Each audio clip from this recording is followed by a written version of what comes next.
आपण पाहत आहात लोकसमीक्षा न्यूज नेटवर्क आणि या आहेत आजच्या सुपरफास्ट न्यूज। नमस्कार, मी प्रभू दिपके लोकसमीक्षा न्यूज नेटवर्क मध्ये आपलं स्वागत करतो। आपण पाहत आहात परभणीचं एकमेव बातमीपत्र Loksamiksha superfast. Red Apple exclusive MIDC परिसर परभणी। परभणीचे नवनिर्वाचित खासदार संजय जाधव यांचा आज परभणी मेडिकल कॉलेज आणि RP हॉस्पिटल अँड रिसर्च इन्स्टिट्यूटच्या वतीनं सत्कार करण्यात आला। लोकसभा निवडणुकीत संजय जाधव विजयी झाल्यानंतर आमदार डॉक्टर राहुल पाटील यांच्या वतीनं या सत्कार समारंभाचं आयोजन करण्यात आलं। यानिमित्त आमदार डॉक्टर राहुल पाटील यांच्याकडून सर्व नागरिकांसाठी रसाळे भोजनाचं आयोजन देखील करण्यात आलं होतं। या कार्यक्रमाला खासदार फौजिया खान, आमदार सुरेश वरपुडकर, आमदार डॉक्टर राहुल पाटील, हरिभक्तपरायण अच्युत महाराज दस्तापूरकर, डॉक्टर विवेक नावंदर, विशाल कदम आदींसह महाविकास आघाडीचे नेते, पदाधिकारी व नागरिकांची मोठ्या संख्येने उपस्थिती होती। परभणी लोकसभा निवडणुकीत वंचित बहुजन आघाडीची कामगिरी आणि पदाधिकाऱ्यांची जबाबदारी यावर परभणीतल्या हॉटेल ग्रीनलीफ इथं आज चिंतन आढावा बैठकीचं आयोजन करण्यात आलं। या बैठकीला वरिष्ठ पदाधिकारी उपस्थित होते। मात्र या बैठकीमध्ये वंचित बहुजन आघाडीचे काही पदाधिकारी आक्रमक झाल्याचं दिसून आलं। बैठकीची सुरुवात झाल्यानंतर हे पदाधिकारी स्टेजवर गेले। यामध्ये एकमेकांमध्ये बाचामाची झाल्याची देखील माहिती मिळतेय। त्यामुळे लोकसभा निवडणुकीचं कवित्व आता वाढणार आहे। मनोज जरांगे पाटील यांच्या दौऱ्यानिमित्त सकल मराठा समाजाची बैठक आज संपन्न झाली। परभणीतल्या सावली विश्रामगृह इथं परभणी शहरातल्या सकल मराठा समाज बांधवांचं जरांगे पाटील यांच्या परभणी दौऱ्यानिमित्त ही बैठक आयोजित करण्यात आली होती। यानिमित्त प्रत्येक गावागावात अक्षता वाटाव्यात, गावागावात बैठका घ्याव्यात व जास्तीत जास्त लोकांनी रोड शो मध्ये सहभागी व्हावं, तसंच त्यांचं भव्य स्वागत 7 तारखेला करण्यात यावं यासाठी ही बैठक घेण्यात आली। तर या रोड शो मध्ये लाखोच्या संख्येनं मराठा बांधवांनी सहभागी व्हावं असं या बैठकीतून आवाहन करण्यात आले। कोणताही जुनाट आजार असो, निराश होऊ नका। एक वेळ बालाजी आयुर्वेदिक निसर्गोपचार केंद्राला भेट द्या। बालाजी आयुर्वेदिक निसर्गोपचार केंद्र, शाखा क्रमांक 3, शुगर, मुतखडा, गुडघेदुखी, मूळव्याध, दमा या आजारांवर खात्रीशीर औषध उपचार केले जातील। संपर्क डॉक्टर गोविंद कामते, आयुर्वेद विद्या विशारद, पत्ता आबाद मंजिल, पोस्ट ऑफिसच्या बाजूला, जुना पेडगाव रोड, परभणी। मोबाईल क्रमांक 99 21 69 10 08। वेळ सकाळी 9 ते दुपारी 2 आणि संध्याकाळी 5 ते रात्री 9 पर्यंत। काँग्रेसचे माजी नगरसेवक विशाल बुधवंत यांच्या भूमिकेचा आणि परभणी जिल्हा काँग्रेस कमिटीचा कुठलाही संबंध नाही, असं परभणी जिल्हा काँग्रेस कमिटीचे अध्यक्ष आमदार सुरेश वरपुडकर यांनी प्रसिद्धी पत्रकाद्वारे कळविले। विशाल बुधवंत हे काँग्रेसचे माजी नगरसेवक आहेत, परंतु नुकत्याच झालेल्या लोकसभा निवडणुकीत परभणी लोकसभा महाविकास आघाडीचे उमेदवार संजय जाधव यांचा प्रचार करण्याऐवजी त्यांनी महायुतीच्या उमेदवाराचा प्रचार केला। बुधवंत यांना वारंवार सूचना देऊन व समजावून सांगूनही त्यांनी काँग्रेस पक्षाच्या विरोधात भूमिका घेतली। तशी सूचना व तक्रार देखील आपण पक्षश्रेष्ठींकडे केली आहे। तेव्हापासून विशाल बुधवंत यांच्या भूमिकेशी व त्यांच्या विचाराशी काँग्रेस पक्षाचा व वैयक्तिक आपला कसलाही संबंध नसल्याचं आमदार सुरेश वरपुडकर यांनी स्पष्ट केलंय। विकासाचा अजेंडा घेऊन मागील 4.5 वर्षात अनेक कामं मार्गी लागली आहेत। त्यामुळे 3 तालुक्यांचा मतदारसंघ असूनही विकासाचा समतोल राखण्यात आला आहे। तरी देखील आणखी काही कामं आणि प्रकल्प करणं आवश्यक आहे। त्यामुळे ये तो ट्रेलर आहे, पिक्चर अभी बाकी आहे, असं मत गंगाखेडचे आमदार डॉक्टर रत्नाकर गुट्टे यांनी व्यक्त केलंय।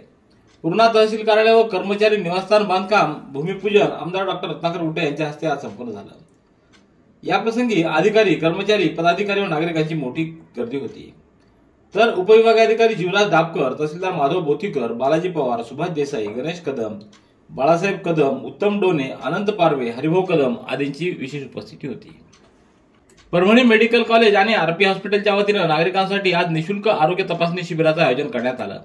या शिबिरात विविध प्रकारच्या आजारांच्या तपासण्या करण्यात आल्या। या शिबिराला जिल्ह्याभरातील नागरिकांची मोठ्या संख्येनं उपस्थिती होती। वृक्षवल्ली आम्हा सोयरे वनचरे या उपदेशातून पर्यावरण समृद्धीसाठी राष्ट्रवादी काँग्रेस महिला प्रदेशाध्यक्ष रुपाली चाकणकर यांच्या सूचनेनुसार परभणी जिल्ह्यात राष्ट्रवादी काँग्रेसच्या महिला जिल्हाध्यक्षा भावना नखाते यांच्या पुढाकारातून वटवृक्षाचं रोपण करून वटपौर्णिमा साजरी करण्याचा उपक्रम हाती घेण्यात आला आहे। वटपौर्णिमेचं औचित्य साधून वटवृक्षाचं वृक्षारोपण हे अभियान सध्या राबवण्यात येतं। परभणी जिल्ह्यात 21 जून रोजी हे अभियान राष्ट्रवादी काँग्रेसच्या महिला जिल्हाध्यक्षा भावनाताई नखाते आणि परभणी जिल्हा महिला राष्ट्रवादीच्या पक्षनिरीक्षक संगीता तुपसागर यांच्या पुढाकारातून राबवण्यात आलं। या अभियानात परभणी, पाथरी, जिंतूर, सेलू, मानवत, पूर्णा या सर्व तालुक्यातील महिला पदाधिकारी सहभागी झाल्या होत्या. Jijau ITI Pathri road Parbhani. आजच आपला प्रवेश निश्चित करा. वैशिष्ट्ये: सुसज्ज इमारत, ट्रेडनुसार कार्यशाळा व वर्गखोल्या, संगणक लॅब, आधुनिक उपकरणं आणि यंत्रसामुग्री, शिष्यवृत्तीच्या माध्यमातून फी परतावा, जॉब प्लेसमेंटसाठी विविध कंपन्यांसोबत करार, 12वी समकक्ष प्रमाणपत्र, अभियांत्रिकीच्या द्वितीय वर्षात थेट प्रवेश, मुला-मुलींच्या स्वतंत्र वसतिगृहाची व्यवस्था, उपलब्ध trade, electrician, wireman, fitter, basic cosmetology आणि जिओ इन्फॉर्मेटिव्ह असिस्टंट. प्रवेशासाठी प्राचार्य ज्ञानेश्वर तरवटे व प्राध्यापक सिद्धेश्वर जाधव. मोबाईल क्रमांक 9511654252 व 9404246278 वर संपर्क साधा. थकीत वीज देयकासाठी महावितरणनं 21 जून रोजी सायंकाळी 6च्या सुमाराला रहाटी आणि कारेगाव येथील वीज पुरवठा खंडित केला आहे. त्यामुळे औद्योगिक वसाहत परिसर, राजगोपालचारी उद्यान, ममता कॉलनी येथील जलकुंभ कोरडे पडले आहेत. प्रभाग समिती क अंतर्गत येणाऱ्या बहुतांश परिसरातील पाणी पुरवठा यामुळे विस्कळीत झाला आहे. महावितरण थकीत वीज देयकासाठी पाणी पुरवठ्याची वीज खंडित करतं. सलग सुट्टीचे दिवस असून वीज तोडल्या जाते. त्यामुळे महापालिकेला वीज देयक भरणं कठीण होतं. जून महिन्यात महापालिकेनं जवळपास 30 लाखाचं देयक भरलं तरी देखील वीज पुरवठा खंडित करण्यात आला आहे. श्री क्षेत्र शेगाव येथून जवळपास 700 वारकऱ्यांसह टाळ मृदंगाच्या गजरात भगवे पताके घेऊन 13 जून रोजी पंढरपूरच्या दिशेनं निघालेली संत गजानन महाराजांची पालखी विदर्भातून 10 दिवसाच्या पायदळ प्रवासानंतर 23 जून रोजी सकाळी मराठवाड्याचं प्रवेशद्वार पानकनेरगाव इथं सकाळी 8 वाजता दाखल झाली.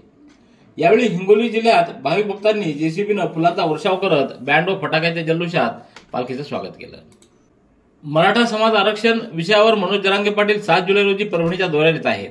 त्यानिमित्त जिल्ह्यातील सकल मराठा समाजाची बैठक 24 जून रोजी सकाळी 10 वाजता पाथरी रस्त्यावरील राजलक्ष्मी लॉन्स इथं आयोजित करण्यात आली आहे. या बैठकीला समाज बांधवांनी उपस्थित राहावं असं आवाहन करण्यात आलं आहे. मनोज जरांगे पाटील यांचा संवाद दौरा राज्यभर चालू आहे. यामध्ये ते मराठा समाज बांधवांशी संवाद साधत आहेत. 7 जुलै रोजी मनोज जरांगे पाटील हे परभणी जिल्ह्याच्या दौऱ्यावर येत आहेत. यावेळी संवाद रॅली व रोड शोचं आयोजन करण्यात आलं आहे. त्या अनुषंगानं ही बैठक आयोजित करण्यात आली आहे. या बैठकीला शेतकरी, कामगार, शिक्षक, डॉक्टर, वकील व सर्व पक्षातील लोकप्रतिनिधी उपस्थित राहणार आहेत.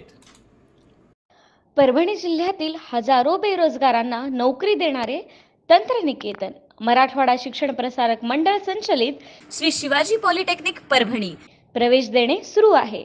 प्रथम वर्ष 10वी पास, द्वितीय वर्षासाठी 12वी विज्ञान उत्तीर्ण, CETची आवश्यकता नाही.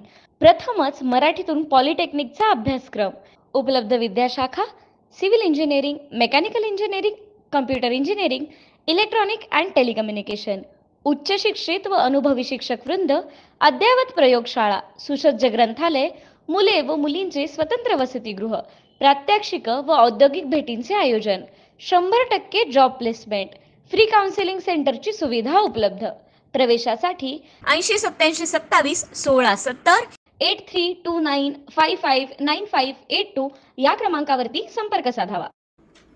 महाराष्ट्रातील 60% ओबीसींच्या शिक्षण, नोकरी, राजकीय 27% आरक्षणाचं रक्षण होण्यासाठी महाराष्ट्र सरकारनं असंवैधानिकरित्या काढलेला सगळे सोयरीची अधिसूचना रद्द करावी आणि न्यायमूर्ती संदीप शिंदे समितीनं शिफारस केलेल्या बोगस 54 लाख नोंदी रद्द कराव्यात या मागणीसाठी लक्ष्मण हाके यांनी वडीगोद्री इथं उपोषण केलंय. त्यांच्या आंदोलनाला पाठिंबा देण्यासाठी कळमनुरीच्या उपविभागीय कार्यालयावर काल 22 जून रोजी तीव्र निदर्शनं करत रास्ता रोको आंदोलन करण्यात आलं. रेड ॲपल एक्सक्लुझिव्ह MIDC परिसर परभणी. याबरोबरचे बातमीपत्र संपलं. पुन्हा भेटूया उद्याच्या सुपरफास्ट बातमीपत्रात. पाहत रहा लोकसमीक्षा. तुम्हाला हे बातमीपत्र कसं वाटलं याबद्दल आपली प्रतिक्रिया नोंदवा. दररोजचे अपडेट्स मिळवण्यासाठी लोकसमीक्षा चॅनलला सबस्क्राईब करा. धन्यवाद.